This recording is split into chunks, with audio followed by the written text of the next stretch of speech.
Hi, I'm Jesse Hirsh, and I'm here for another episode of Red-Tory with my good friend Allan Gregg. And today we're joined by another old friend, James Hoggan, aka Jim Hoggan, joining us all the way from Salt Spring Island. Now, as I mentioned, Jim, I pretty much start every episode of Red-Tory by saying, hey, Allan, what are you paying attention to? But I will start also by saying, I think we're finally able to take a breath, and the news cycle is not as crazy as it's been. But with that said, Allan, what do you got your eyes on?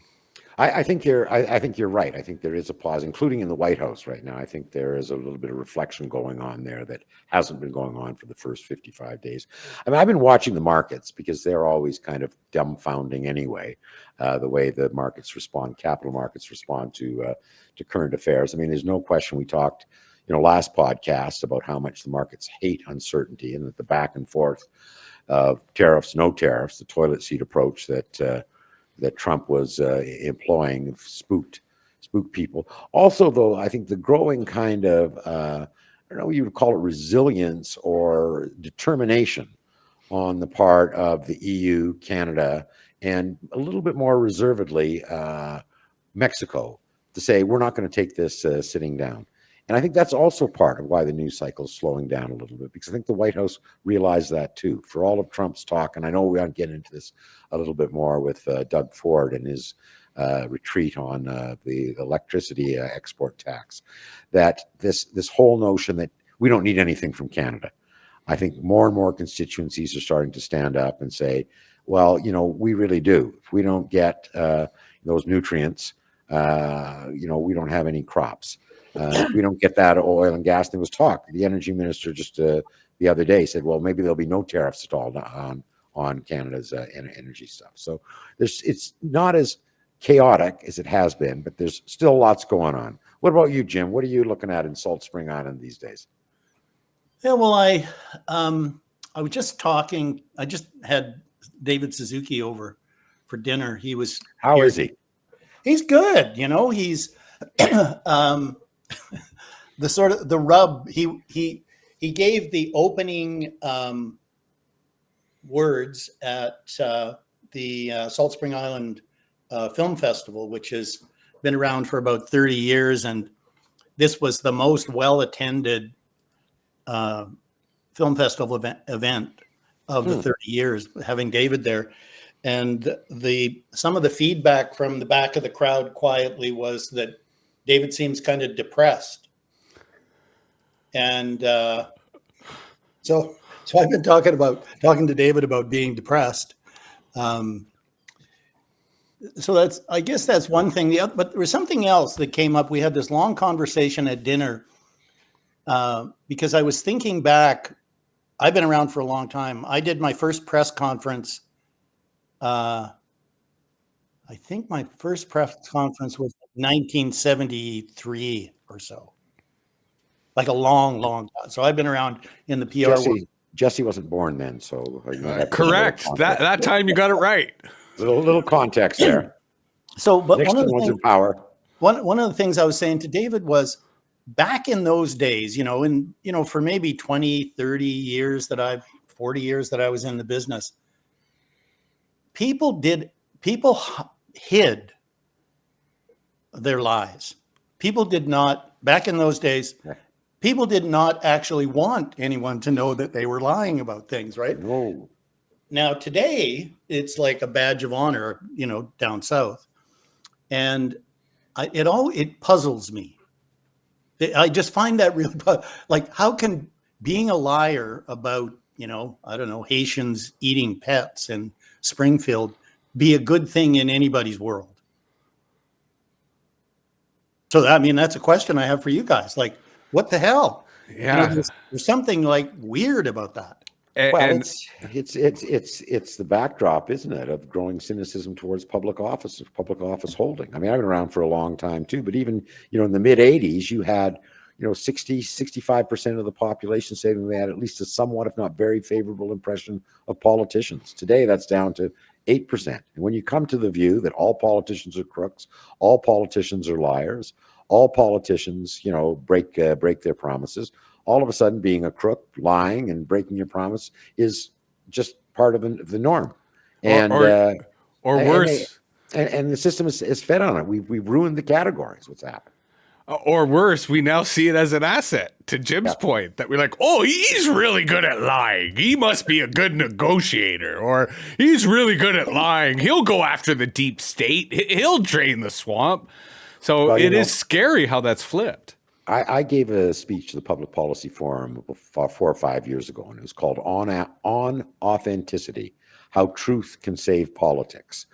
And with hindsight, I was completely wrong about the truth part.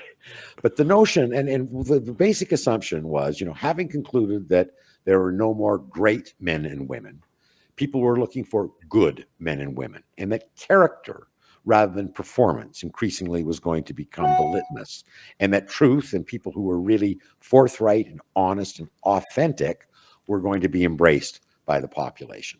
And then along came Rob Ford, and just said, what happened?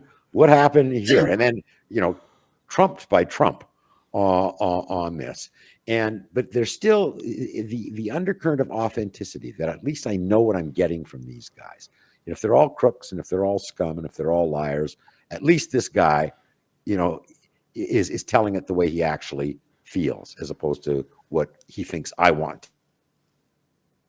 It is very toxic. And Jim, I know that you've done a lot of work on propaganda and misinformation and how public discourse is falling apart. And Jesse did a brilliant piece in Substack just the other day about how it literally has, dissolved our notion of the public and the public square, and that being a place where we find common ground and common good. Yeah. Sorry, Jesse, I keep No, please go ahead, Jim. So back in the day when I started, it was maybe actually 10, 15 years into it, we got hired, and the people who hired us were ex Ben and Jerry's ice cream guys, right? So we were working for a big subsidiary of Whole Foods, and they had this food poisoning, and so we were hired. And in the hiring process, they said to me, the lawyer said, "So how would you approach this?" And I sort of thought, well, so I said, well, in situations like this, you want to do the right thing, you want to be seen to be doing the right thing, and you don't want to get those two mixed up. Right. And they hired me like immediately, right? I don't know if I'd get hired today. Right? I mean, people who think like I did back then, which was, if you don't want people thinking you're an SOB, then stop being an SOB, right? I'm not sure those days are still here. Yeah. I used to have a plaque on my desk that said good morals is good marketing. Yeah. I mean, that was... So I had this conversation this morning with Severin Suzuki, David's daughter. Yeah. And she's doing her PhD on sort of partly on Haida history. Anyway, so I was telling her about this paper. I've just finished this paper on disinformation. And one of the things that struck me, and I probably shouldn't be as surprised by this as I was I interviewed this guy named Richard Petty, who's an world famous expert on persuasion. I interviewed a guy named Peter Kim, who's studies trust building, and then I interviewed this guy named Guy Itchikoff, who studies high quality listening. And then I interviewed a whole bunch of people who are kind of conflict resolution, dispute resolution people. And I was going through the material, trying to figure out like what's the theme here in this part of the paper. And I noticed that all of those people talked about reciprocity. And I thought, well, that's interesting, and then I noticed they weren't just talking about reciprocity, they were actually talking about positive reciprocity. And this idea that if you send black and white messages out, you get black and white messages back. And so if you send out respect and listening, you get that back. So if you really want somebody to listen to you, the first thing you got to do is listen to them. And so I'm telling Severin this story, and she said, that is one of the 6 principles that the Haida just wrote down in the sort of Haida way of approaching things, which is that you pay attention to the power of reciprocity. That's basically human relations.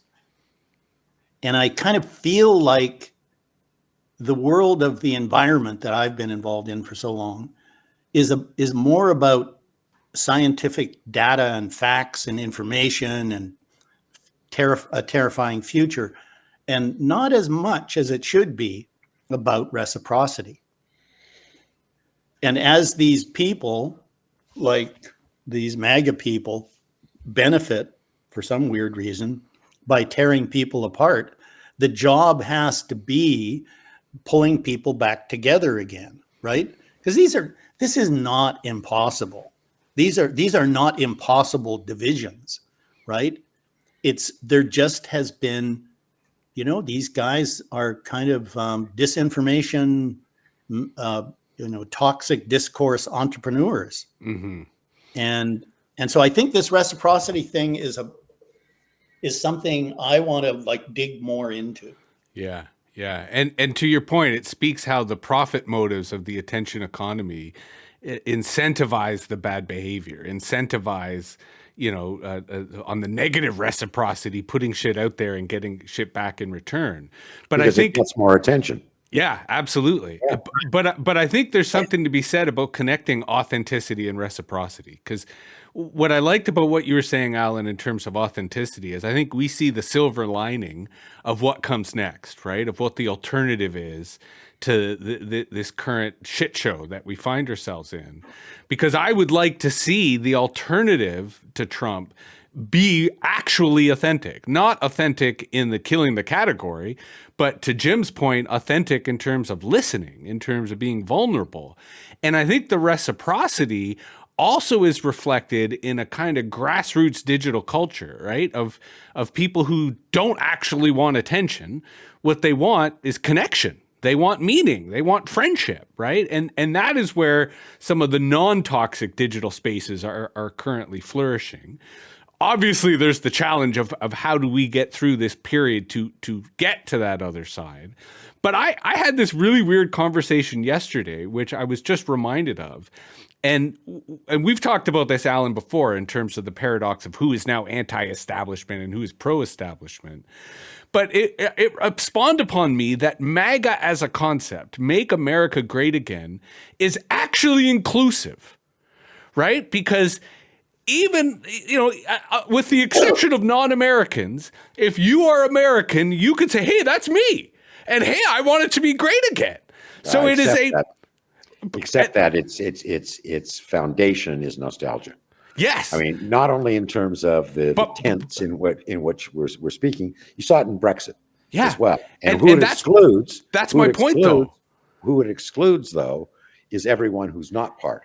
But that's the trick. That's the trick. Nostalgia is inherently subjective.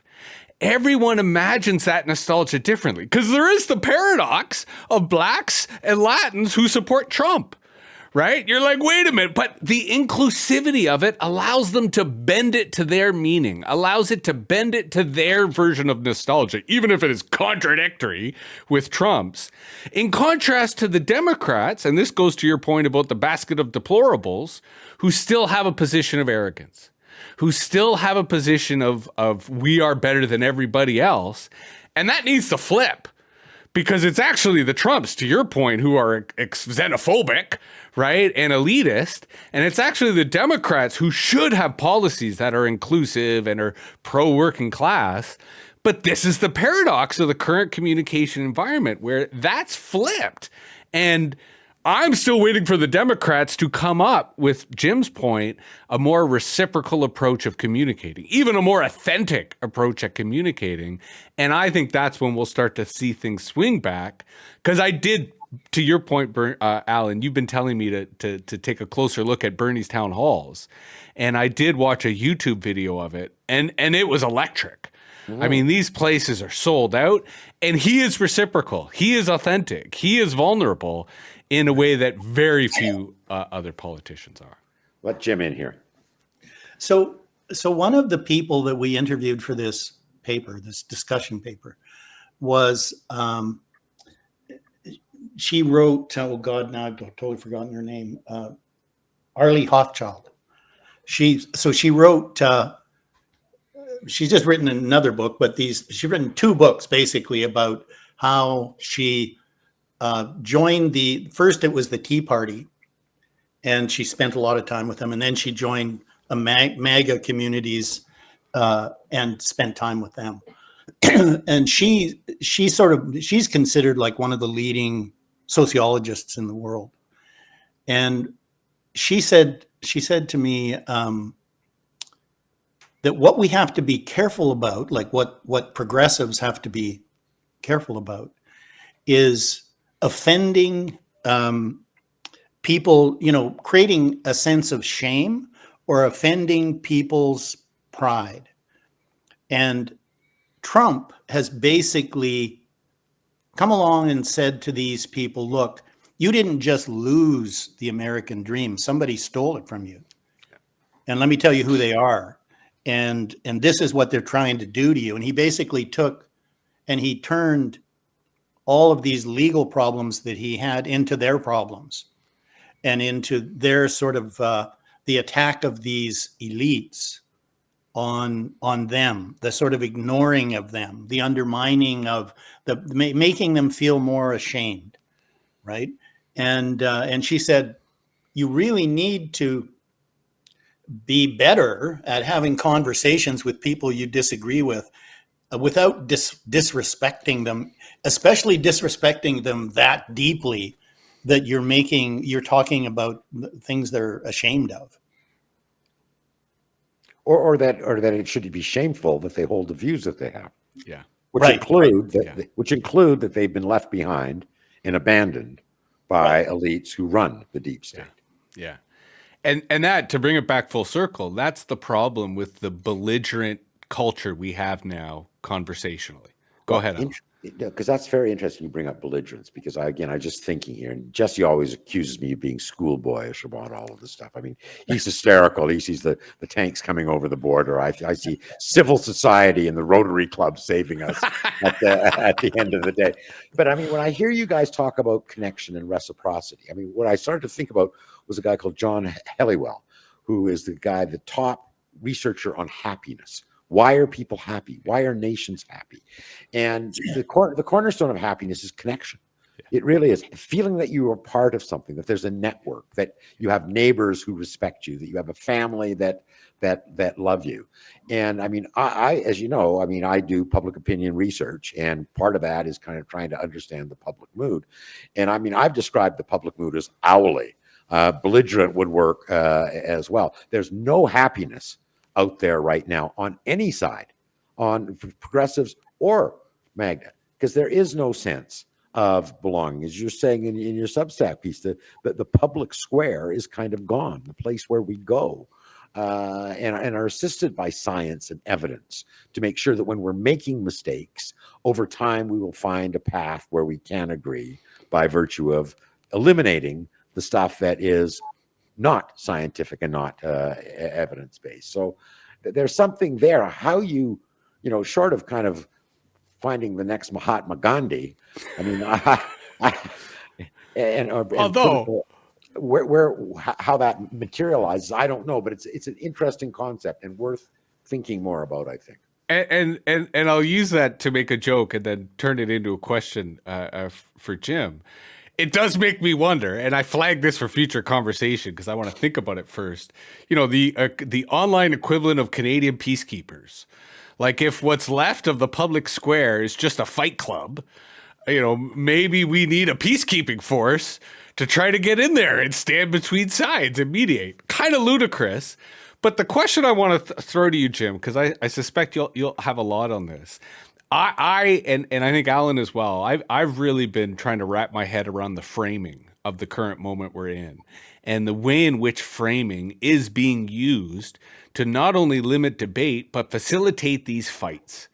Because it strikes me, so many of these fights, so many of the dunking online, the belligerence, the trying to one up people, is fundamentally based on the frame being the octagon, right? The frame being the boxing ring. And an easy way to get out of the fight is to change the frame, right? An easy way to make it, instead of insulting somebody or getting into, I'm right, you're wrong, it could be, well, have you thought about it this way? So as part of the research and writing, let alone your career in crisis communications, what role can framing, but more importantly, frame changing and frame switching play in addressing this kind of information environment that we're talking about? Yeah, so it's interesting because that is what Richard Petty works on. So he in his work on persuasion, he's studying this thing he calls two-sided messaging. Yes. And it basically is, rather than saying, you should wear a mask because it'll make you safer and your grandparents are not going to die from COVID, whatever, that you say, look, I don't like the government telling me what to do either. I find it really uncomfortable. It's hard to breathe. They hide my face so people don't recognize each other. I don't like masks either. However, it's a good idea to wear one because it'll make you safer, right? So in their research, basically what they found was that people who have strong moral views really, really appreciate people agreeing with them. And so if you can find some way to actually agree with the person you're disagreeing with, then you've actually changed the conversation. And what they found, this guy Ichikoff, who studies high quality listening, he found something very similar, that you, by listening in a way that someone recognizes that you're kind of getting them, that you can reduce polarization, right? So to me, when I hear these guys talking about this, what I see is exactly that thing you said about reframing the conversation. You're essentially changing the conversation. You're leaving the ring. Mm-hmm. And what both of these guys found in their research is, when you do this kind of stuff, either deep listening or this two-sided messaging, the conversation becomes more complex, which basically means you're actually talking about what the issue you're getting closer to talking about what the issue actually is. So I think that's one of the answers. Yeah, framing is very interesting. There's an organization called the Framing Institute, and they developed a research methodology that I've used many times before, and it goes to dialogue, and it really does, and understanding is that they'll start with a single proposition. Do you strongly support, oppose, or strongly oppose more measures to reduce carbon footprint in the world? And they get a baseline kind of the thing. And then they include a different spokesperson and a different statement. And so they'd say, a well-known environmentalist says that unless we reduce our carbon footprint, the planet is going to be extinct. Then they say, do you strongly support, oppose, strongly oppose? And then the next one would be a scientist says that we can create many, many jobs and create a healthier environment if we reduce the carbon footprint. And then they look at this. And the difference, the variance in the levels of support, how the baseline support changes based on who is saying it, and the persuasive message that they are using to support their position is massive. And it points to one thing that anyone who's been in the business knows, is that public opinion is not just volatile. I mean, it's organic. It jumps up and down, it moves, it shifts, it evolves. But that if you go with the right spokesperson, if you go with the right message, you can bring most of the public around to how you view. And I think part of our frustration with the Democrats and progressives is that, to Jim, to your point, they don't listen enough to know what that framing might be because and in some instances you can, I shouldn't say this, but you almost agree that what is being said is so fucking nutty that to engage is almost an insult to your own moral sense of what is right and wrong. But that's a big part of the problem that we're facing right now. And I think, to your point, Allan, the diplomacy angle to this, because we talked about this with Zelensky, and of course, the irony is after Zelensky had that humiliating experience in the White House, he then basically had to turn around and literally apologize, literally sign the deal that they insisted, agree to this ceasefire, which Russia broke on the first day. I think on the one hand, we are having a conversation that I wish center and left politicians were listening to. But at the same time, how do you engage, whether on diplomacy, whether on even journalism? Again, I don't want to use the crazy language, but there is a craziness to the policies and the politics coming out of the White House. And when you were saying that, Allan, when you were talking about trying out different spokespeople and trying out different spokesmessages, I had this chilling thought. It was like, well, yes, that's exactly why Trump would have a cabinet that is ready for primetime TV. Yeah, of course. That's exactly why his primary criteria, second only to loyalty, is their ability to perform. Because I mentioned before we started, I watched a 30-minute interview with Lutnick that was only a few days ago, and I was really impressed. I was impressed with his ability to think on the fly, his ability to deal with a journalist who was trying to, pigeonhole him. And yet he was towing the boss's line. He was 100% saying exactly what Trump wanted him to say. And I thought, wow, this is a really formidable group when you think about how stiff and boring most politicians or most, officials, institutional officials tend to be. So either of you, do you have a sense as to whether we are just three wise researchers kind of talking in the theoretical, or whether there is some strategy here, some blueprints here for those who are in a position to deal with this, to start dealing with this in a more effective way?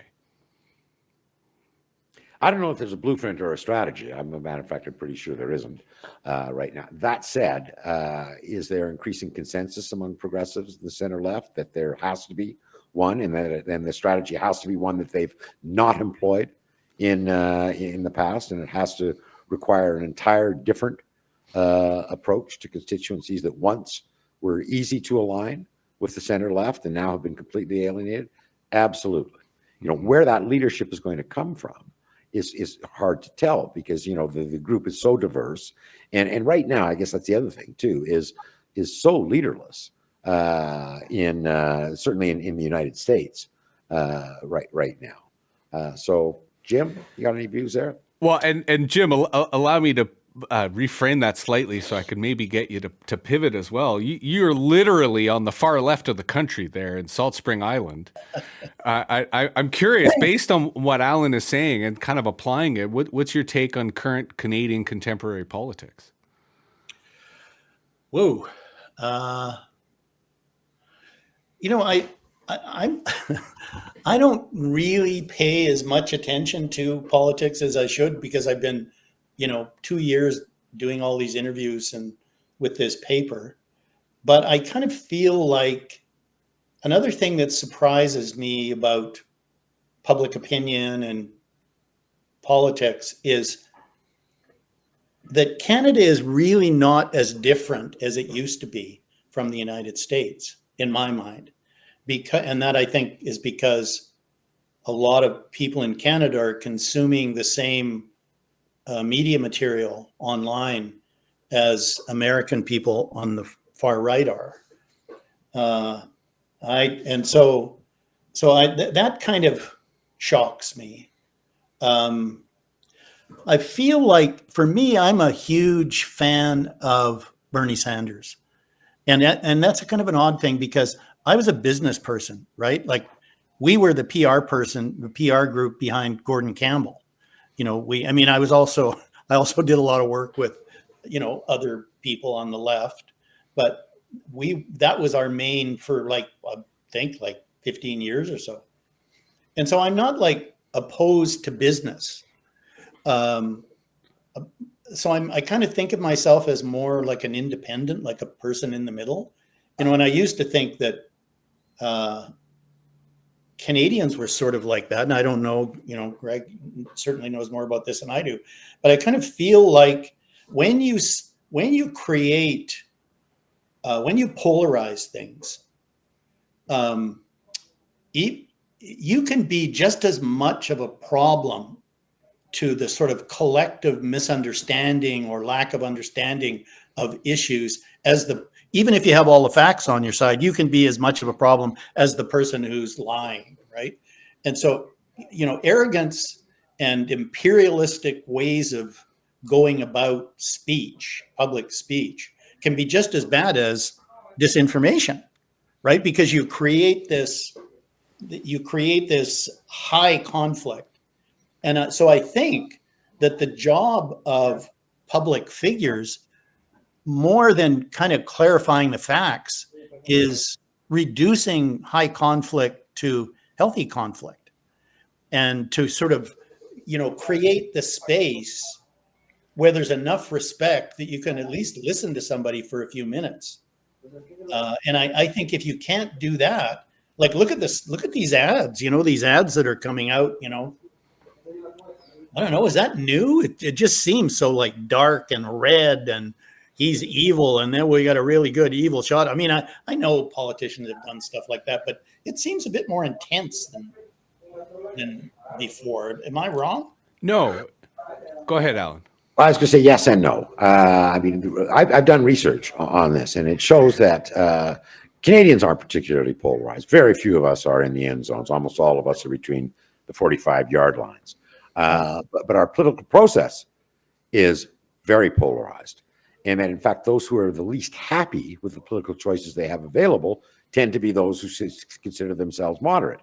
And then, in fact, I just wrote a piece today for the Toronto Star. I mean, part of the Mark Carney appeal is not just kind of experience, man who's been able to manage crises before, is that he is a moderate and that he's, boring in some respects. People are tired of the rhetoric. They're tired of the polarization that they see emitting from the political system, and that alienates them further. And the people it alienates the most are the ones whose voice whose voice should be heard more and more and more, because they are reasonable, but they are prepared to compromise because they do value consensus, and they're the ones who are being marginalized in political discourse this day. So it's a little bit different than a lot of the conventional wisdom would have us. America, I mean, I used quoted before, I mean, Gwynne Dyer had a great line. He says, Canadians have no frame of reference to understand the United States because half of it is exactly like Canada.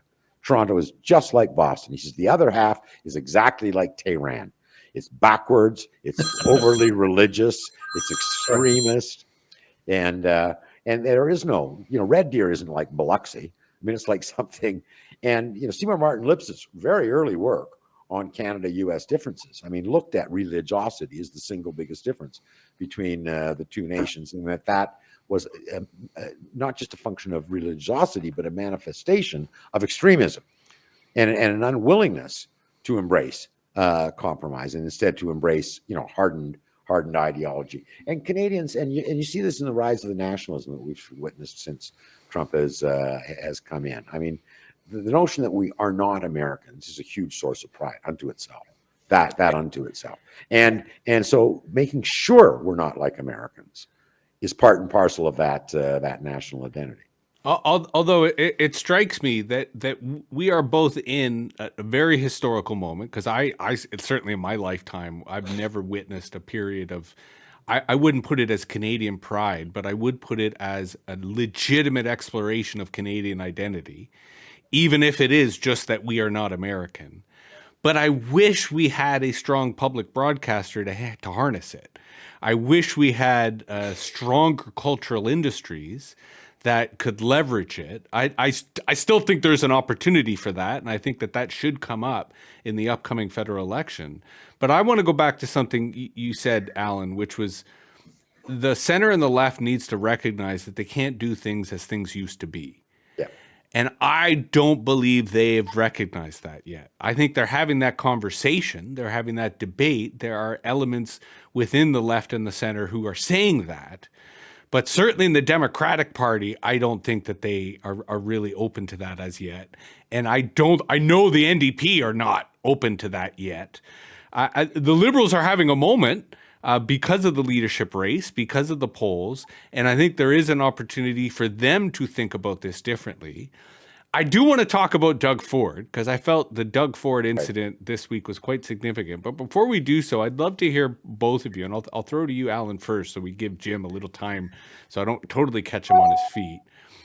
Do you think Europe is changing? Because I feel that they are. I feel that you alluded to it earlier, Allan, when you said that Mexico, Canada, Europe, they're all of a sudden saying, you know what, we can't count on these guys. We need to think about treating the world, treating policy different than we have previously.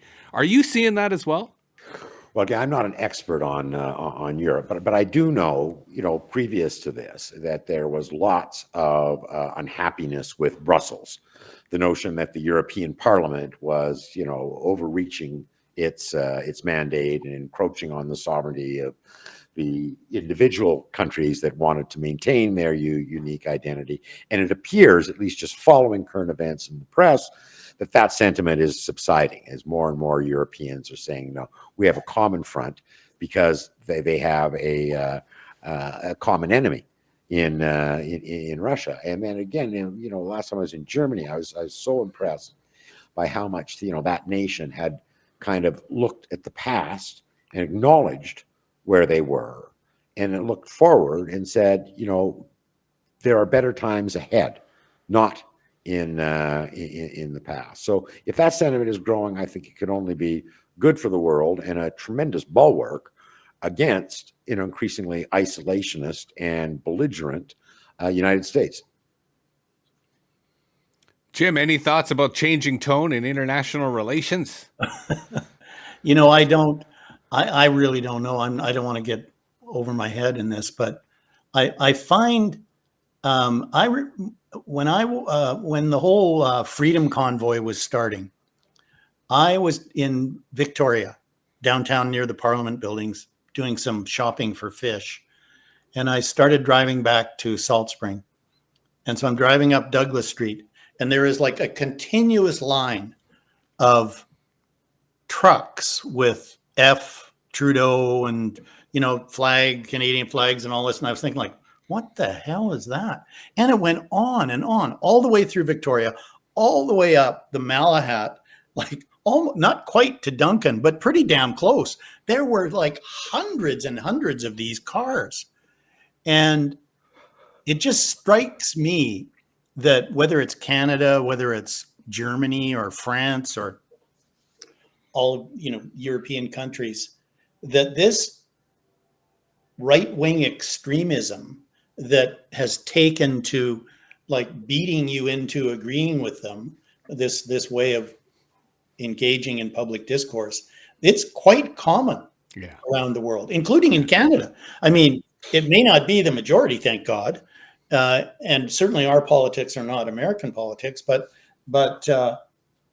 I think that that the kind of conflict is just started. Yeah. And I think it's going to continue to get worse. It's pure authoritarian as far as I can see. And it's kind of like all about domination as opposed to dialogue, right? And so people that I know in the progressive community are not good at dialogue. They do not want, they don't want to dominate you. Yeah. Not that much, not as much as people on the right. No, but that's terrible at dialogue. So what's the alternative? That's part of the problem too, is as we've seen, college educated voters increasingly move towards the Democratic side and the Liberal and New Democratic side in Canada. There is this kind of looking down their nose at those who do not share their political ideology, that they are stupid, just dumb. And unfortunately, that's the starting premise of any potential engagement, which, to the point that both of you have been making, clearly is a non-starter for having someone listen to you. And if I were to frame that sentiment as a rash, unfortunately, that rash is spreading in response to Trump, because they look at Trump, they go, this guy is so stupid. how could all these stupid people agree with this? Like that problem is getting worse, unfortunately. And yeah, I think a future conversation is kind of how to change that on a leadership level. But I wanted Jim to sort of mention my own convoy experience, because I'm 40 minutes away from downtown Ottawa.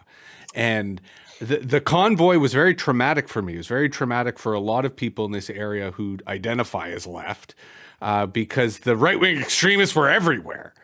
And what's interesting is I'm still tapped in to their social media. Randy Hillier still sends me regular emails. Wow. And I'm also tapped into the researchers who are looking at this. And all these guys have been conspicuously silent. Like, it's really interesting. The same way Polyev is kind of silent right now. But the convoy people were so dominant on social media, had such a place in the fringe parts of Canadian digital environments. And they've completely shut the fuck up right now, which I find so paradoxical, because you'd think they'd be celebrating, but they're conflicted because they agree with the politics of MAGA, but they're nationalists themselves. So they kind of don't know how to handle this. So I do hope that some of the contradictions in that movement will be their undoing. But I want to bring it back to Doug Ford, because I think in looking at what's happened with Doug Ford today, I think we're going to get a bunch of insights and threads that come back to our larger conversation. Because I found it fascinating how Doug Ford, in my view, had this emotional arc where he's the big dude, he's on CNN, he's getting all this attention, fresh off electoral victory, imposes the tax. And then you see him after he had a conversation with Secretary Lutnick, and he just looked white. Like, he just looked like he was completely shook. Allan, I'm curious what you thought of this whole episode. Bullies don't like it when they get punched in the nose. What can you say? I mean, that's how the world works. But yeah, I think he was shocked the extent to which they would respond by doubling tariffs from 25% to 50% on steel and aluminum. I watched him last night again on CNN, and he looked like he had just stuck his finger in the electric socket. But the other side, though, is that they noticed what he did.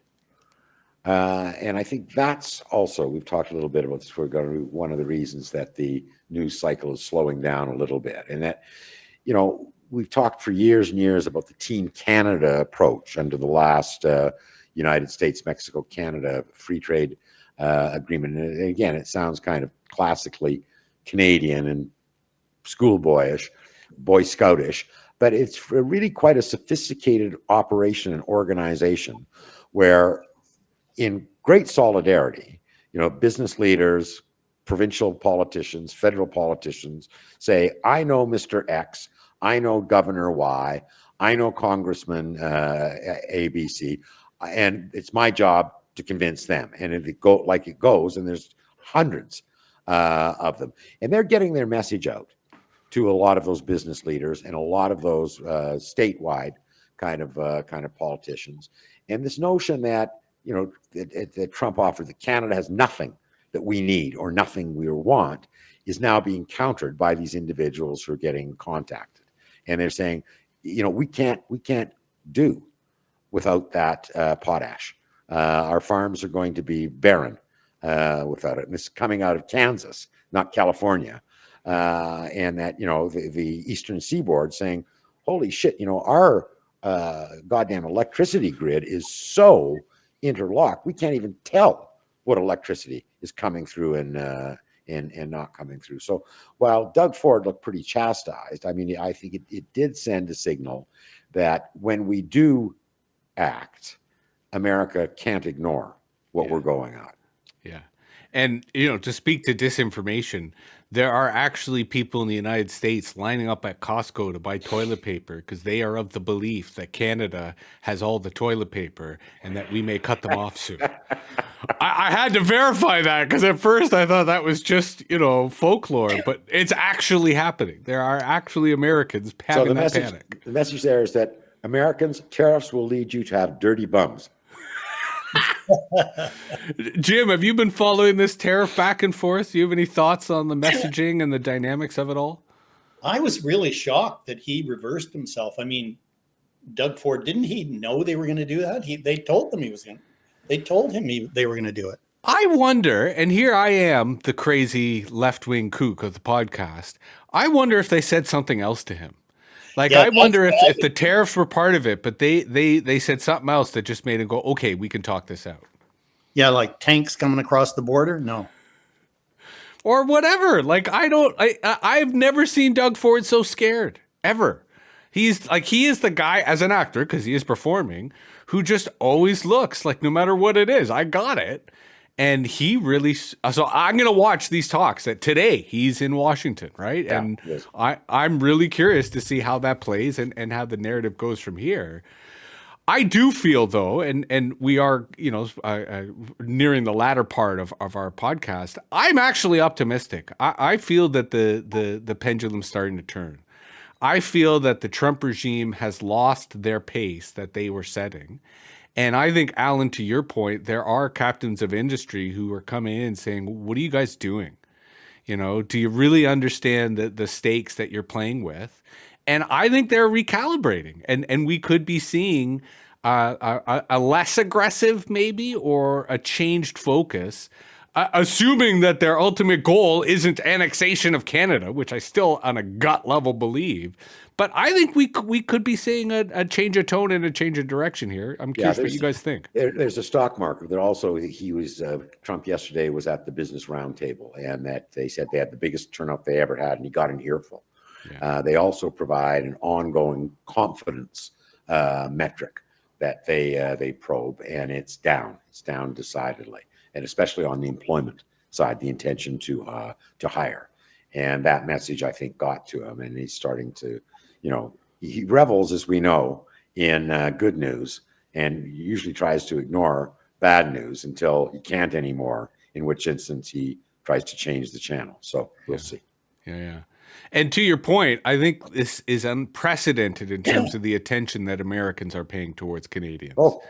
And this is a cautious prediction, but I think that at least some of the political class in America are actually going to pay attention to the Canadian election, which in some regards I think is unprecedented, but I could give a real opportunity for this election to be substantial or to be interesting. Yeah. Well, just on that too, is that, and far be it for me to sound like I'm a fan of Mark Carney, but above and beyond his credentials, his contacts are unreal. Yeah. I mean, as a guy who's been a central banker in 2 of the top 7 democracies in the world, who sits on top of an equity company that has $1 trillion in equity with offices all over the world, he can pick up the phone and call pretty much anyone he wants. Yeah. Now, do you think this election is imminent? Everyone seems to believe that this election is imminent, but I actually had a moment in watching Carney yesterday in which I actually got the vibe he doesn't seem as in a rush as I thought he'd be. I think he's got some administrative shit he's got to look after, but I still am firmly of the view that, he looks back at Kim Campbell as the model that he does not want to replicate. She sat on top of the polls for 7 months after Mulroney exited. And as soon as she got into the campaign, it was just a disaster, in part because there was enough trail there that, you could plant stuff in it. So my guess, and that's all it is right now, I'm not an insider with the Liberals, would be that he will call it sooner rather than later for late April, early May. Right on. Jim, any random threads in our conversation today that you'd like to pick and draw out further before we conclude? Yeah, not being a political expert or anything, but I kind of I used to have this mentor in the PR business. His name is Mike Sullivan. And he would say, if you don't tell them, someone else will, and it will be bad. And I kind of think that's why there's going to be a quick election. I can't imagine that he's going to drag it out, because the longer he waits, the more money they're going to spend to define him, right? Yeah. Well, and the more that the Canadian economy starts to fall apart if this trade war does continue, right? That's where, Ford's meeting in Washington today, I think, will indicate whether Ford can show some middle ground, whether there's some room for compromise, especially because Ford is insisting that they stop using this 51st state rhetoric, or if Trump comes out defiant and belligerent and sets the tone for what will be a terrible economic time for North Americans, flat out. And I keep coming back to the Americans actually care about us. Americans are actually paying attention to us. I'm now a Canadian correspondent on an American podcast called Left of Center, which is run by an Indiana mayor. And what's fascinating is not just their interest in Canada. They shared a story which I think is going to replicate across the entire U.S. Doge canceled a lease that the Army Corps of Engineers had in this small town in Indiana. And in canceling the lease, they basically make the building unusable. They've completely screwed the property owner because it was a long-term lease and now it's been canceled without recourse. The property taxes won't be collected, and all the businesses around that particular facility will now no longer have customers because it was a fairly large facility for the Army Corps of Engineers. And they started to, because these guys are Democrats, left to center, they started getting into the value of public spending and the role that public spending plays in stimulating the economy, especially in smaller towns. And I think that's the other shoe falling when it comes to all the stuff around Doge. And I think that shoe is falling now. I think we're going to start to see the consequences of, again, the way in which public spending has I hate to use this phrase, a trickle-down effect, but an impact locally on economies in general. And I think that could, before midterms, have a substantial effect, generally speaking. Any final thoughts? No, Alan's good. Jim, you're good. I could share something with you that Thich Nhat Hanh told David Suzuki and I. Please.